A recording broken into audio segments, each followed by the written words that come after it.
Hello, welcome to my channel প্রবাসী বাঙালি। আমি দেবস্মিতা। আজকে চলে আসলাম একটা ডেজার্ট আইটেম নিয়ে, মাখানার ক্ষীর। ইউজুয়ালি মাখানার ক্ষীর চিনি দিয়ে হয়, বাট এইটা কিন্তু পাটালি গুড় দিয়ে। বানিয়ে একবার খেয়ে দেখবেন, অসাধারণ টেস্ট। প্রথমে একটা প্যানের মধ্যে ঘি নিয়ে নিলাম। এটা কাউ মিল্কের ঘি নিয়ে কাজু বাদাম আর পিস্তা এইটা একটুখানি হালকা ফ্রাই করে নেব। একটু ক্রাঞ্চি ভাব চলে এসছে, এবারে দিয়ে দেব কিশমিশ। কিশমিশটা জাস্ট অল্প একটু নাড়াচাড়া করে নেব। এই একটুখানি নাড়াচাড়া করে নিয়ে ওভেনটা বন্ধ করে দিয়ে এটাকে আগে নামিয়ে নেব। এবারে আবার একটু ঘি দিয়ে দিলাম। এইটাতে দিয়ে দেব এবার মাখানা। এই মাখানাটা এবার এটার মধ্যে নাড়াচাড়া করব।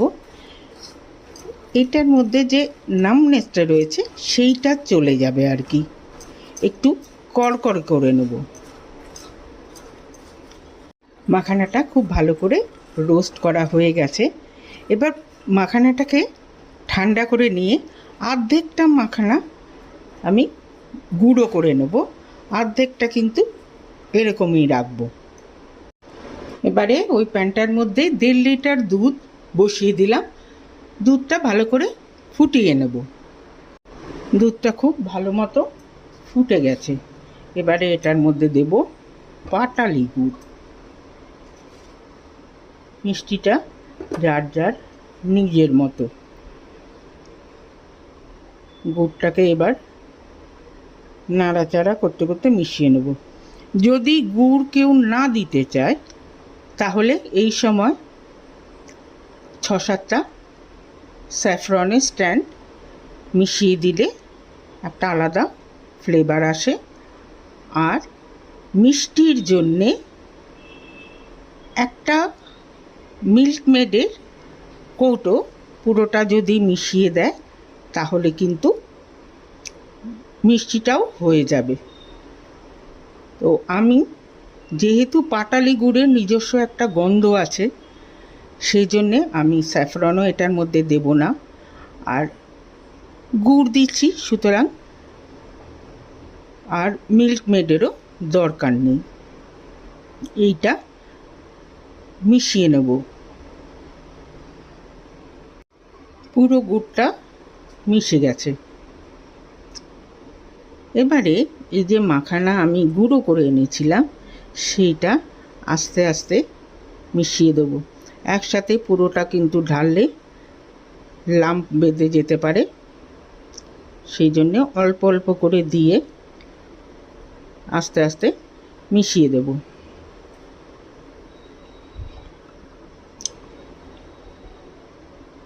তাতে দুধটা না গাঢ় হয়ে যাবে। বেশিক্ষণ দুধটা ফুটিয়ে গাঢ় করার দরকার পড়বে না। আর টেক্সচার যেটা আসবে এটা সেটারও বেশ ভালো হবে।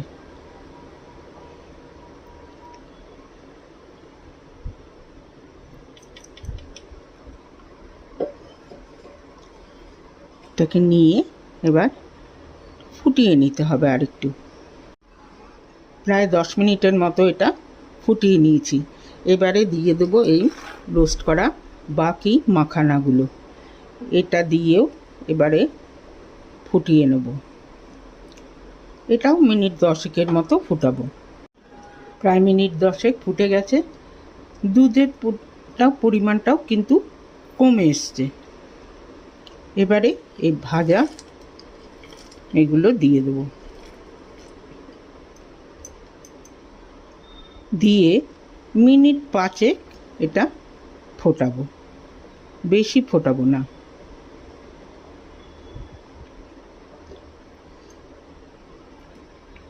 কাজু বাদামের এই ক্রাঞ্চিনেসটা কিন্তু এটার সঙ্গে খেতে বেশ ভালো লাগে। ব্যাস তৈরি হয়ে গেল মাখানার ক্ষীর। কেমন লাগলো রেসিপি?